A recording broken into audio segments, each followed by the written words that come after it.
ये कहानी है माइकल की, जिसकी उम्र है 15 साल, लेकिन उसे 36 साल की एक औरत से प्यार हो जाता है, जिसके बाद उसकी पूरी जिंदगी ही बदल जाती है और वो पूरी जिंदगी भर उसी की ही याद में खोया रहता है। तो कहानी शुरू होती है और हम माइकल को देखते हैं। माइकल अपने सामने एक ट्रेन को जाते हुए देखता है और इसी के साथ ये कहानी फ्लैशबैक में चली जाती है। हम 15 साल के माइकल को देखते हैं, जो कि अपने स्कूल से घर जा रहा था, पर तभी उसकी तबीयत खराब होने लगती है। वो जैसे ही आगे जाता है उसकी तबीयत और भी ज़्यादा खराब होने लगती है और उसे उल्टियाँ भी आ जाती है। और फिर तभी उसके पास हैना नाम की औरत आती है और उसकी मदद करती है।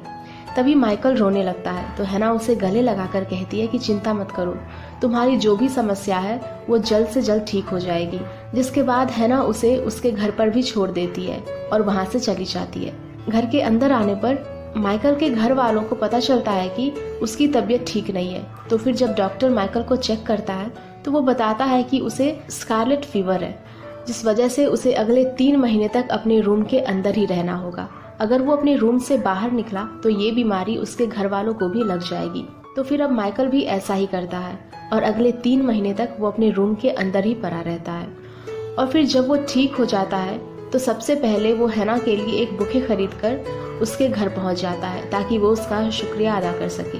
वो उसे बुके देता है और कहता है कि मैं पहले भी आ जाता, लेकिन डॉक्टर ने मुझे 3 महीने घर के अंदर ही रहने के लिए कहा था, इसीलिए मुझे इतनी देर हो गई। तो हैना कहती है कि कोई बात नहीं। जिसके बाद माइकल उससे पूछता है कि अगर आपको किसी भी काम की ज़रूरत पड़े तो आप मुझे बता सकते हो। तो हैना कहती है कि मैं एक कंडक्टर हूँ, तो तुम चाहो तो मेरे साथ चल सकते हो।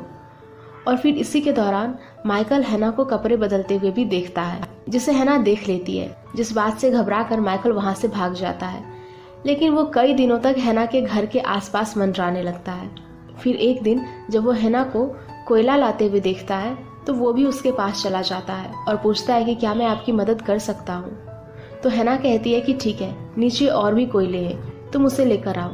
और फिर इसी के चलते माइकल की हालत काफ़ी ख़राब हो जाती है, जिसे देखकर हैना उसके ऊपर काफ़ी हंसती है। हैना कहती है कि तुम अपने कपड़े उतारो, तुम्हारे कपड़े काफ़ी गंदे हो चुके हैं और मैं उन्हें साफ करके देती हूँ, तब तक तुम नहा भी लेना।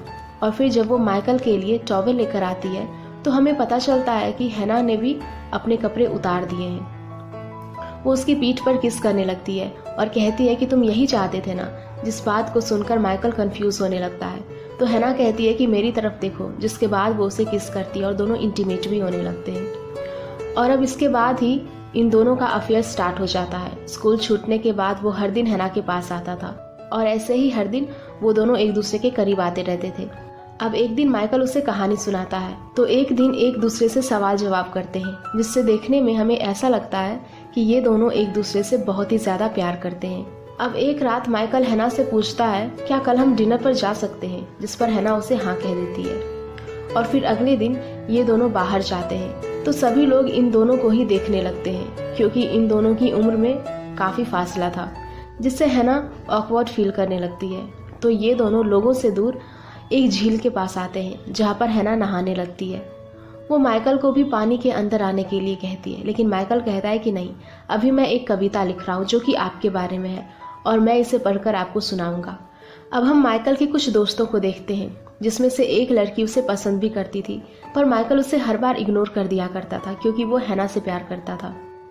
अब एक दिन हैना का प्रमोशन भी हो जाता है, जिसके चलते उसे ये सिटी छोड़नी होगी। माइकल का जब बर्थडे आता है तो वो अपने दोस्तों को छोड़कर हैना के पास आता है, जिससे हैना उस पर काफी गुस्सा होती है कि मेरे चक्कर में तुम अपने दोस्तों को मत छोड़ो।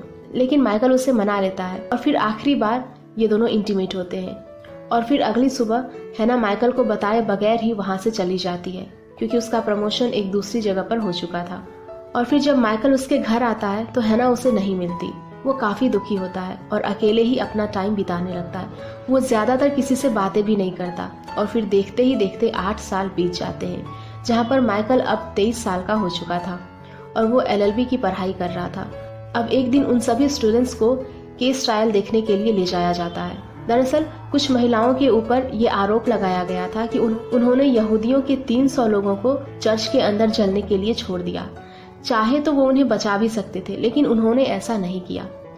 इन सभी आरोपियों के अंदर हम हैना को भी देखते हैं, जो खुद भी एक गुनहगार है। उसे देखकर माइकल काफी चौंक जाता है, उसने कभी सोचा नहीं था कि हैना ऐसा भी कर सकती है। वहाँ पर हम एक बच्ची और यहूदी औरत को भी देखते हैं जो उन 300 लोगों में से बच गई थी। उसने एक बुक लिखी थी जिसके अंदर उन्होंने हैना का साफ साफ जिक्र किया था। और अब हैना के बोलने की बारी आती है, जो ये सब कबूल कर लेती है और कहती है कि मुझे पता था कि वो सब लोग मरने वाले हैं। मैं चाहती तो उन सभी को बचा सकती थी, लेकिन मुझे ऐसा करने से रोक लिया गया और चर्च का गेट खोलने नहीं दिया गया। जिसके बाद अदालत उससे पूछती है कि तुमने उस दस्तावेजों पे साइन किए हैं जिसमें इन सभी बातों को मेंशन किया गया है। तो हैना कहती है कि नहीं, मैंने किसी भी दस्तावेज के ऊपर साइन नहीं किया है। तो अदालत कहती है कि ठीक है, हम तुम्हारे अक्षरों को मैच कराएंगे, तो कागज लो और उसके ऊपर कुछ लिख कर बताओ ताकि हम तुम्हारे हैंडराइटिंग को पहचान सकें। फिर हैना जैसे ही इस बात को सुनती है वो बता देती है कि वो साइन मैंने ही किए थे। और यहाँ पर माइकल को पूरी बात समझ में आती है कि हैना एक अनपढ़ औरत है जिसे पढ़ना लिखना नहीं आता। और जब उसका प्रमोशन हुआ था तो वो वहाँ से भाग गई और चर्च के गार्ड की जॉब करने लगी, क्योंकि वो नहीं चाहती थी कि लोगों को उसके बारे में पता चले कि वो एक अनपढ़ औरत है। और जो कुछ भी उन 300 लोगों के साथ हुआ उनका जिम्मेदार हैना खुद को ही मान लेती है और उसे उम्र कैद की सजा भी हो जाती है, जबकि दूसरे गुनहगारों को कुछ ही साल की सजा होती है। और ये सब देखकर माइकल काफी टूट जाता है और अब वो डिसाइड करता है कि वो हैना से मिलने के लिए जाएगा। वो जेल तो जाता है पर हैना से मिलने के लिए उसके अंदर हिम्मत नहीं होती, तो वो फिर से लौट जाता है और समय ऐसे ही बीतते जाता है। और अब माइकल काफी बड़ा हो चुका था, उसकी शादी भी हो जाती है और उसकी एक बच्ची भी है, लेकिन वो अभी भी हैना को भूल नहीं पाया था। वो हमेशा उसके बारे में सोचता रहता है, जिसके चलते उसका उसकी वाइफ के साथ डिवोर्स भी हो जाता है। तो वो अपनी बेटी को लेकर अपनी माँ के पास चला जाता है। उसकी माँ कहती है कि मुझे इस बात का दुख नहीं है कि तुम्हारा तलाक हो गया, लेकिन मैं ये जानना चाहती हूँ कि तुम काफी बदल से गए हो। तुम हमेशा काफी सोच में रहते हो, दुखी रहते हो, आखिर वजह क्या है? यहाँ तक कि तुम अपने फादर के फ्यूनरल में भी नहीं आए थे। तो माइकल बताता है कि ये जगह मुझे काफी सारी यादों को याद दिलाती है, जिस यादों से मैं हमेशा भागता रहा हूँ। मैं एक औरत से प्यार करता था जिसकी उम्र मेरे से 2 गुना ज्यादा थी और अब वो जेल में है।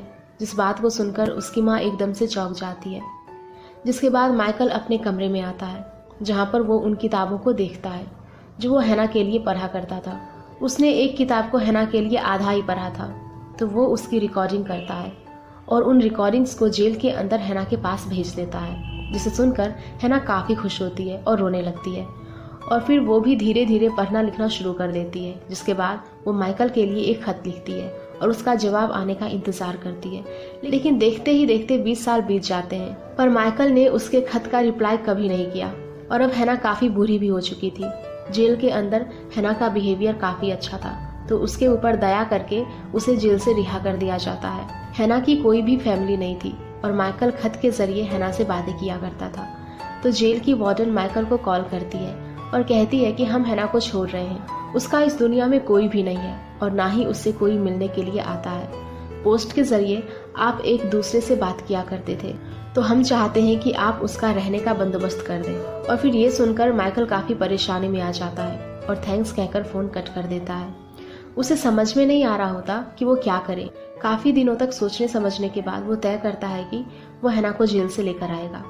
फिर वो जेल जाता है और काफी सालों के बाद वो एक दूसरे से मिलते हैं, जहाँ हैना माइकल को देखकर काफी खुश होती है।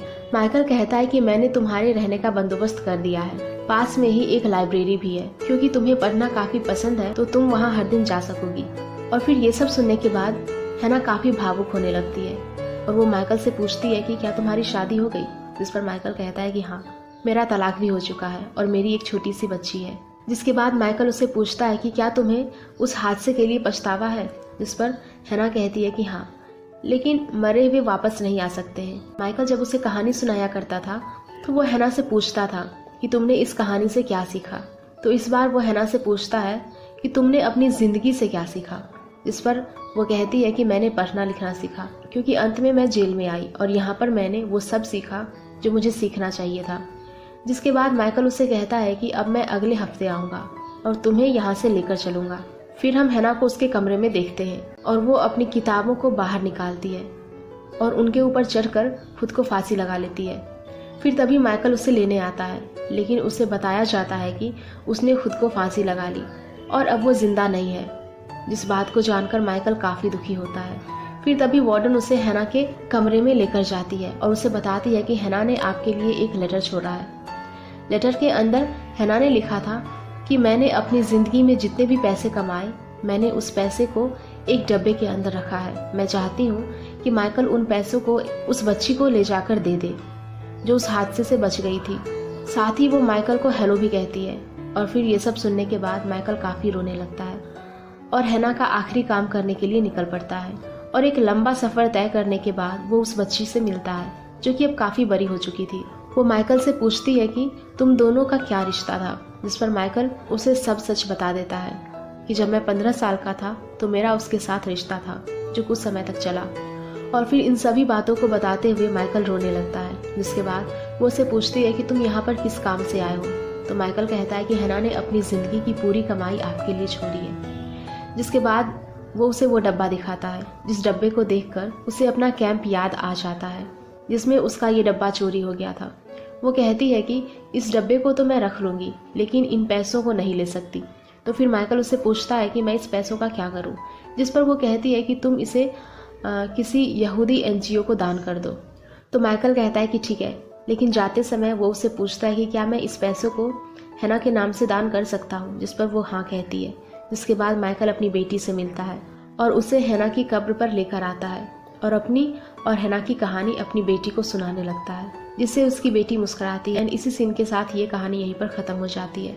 सो गाइज, अगर आप लोगों को ये मूवी पसंद आई हो तो प्लीज़ वीडियो को लाइक करना, शेयर करना और ऐसी मूवीज़ के लिए हमारे चैनल को सब्सक्राइब भी कर लेना।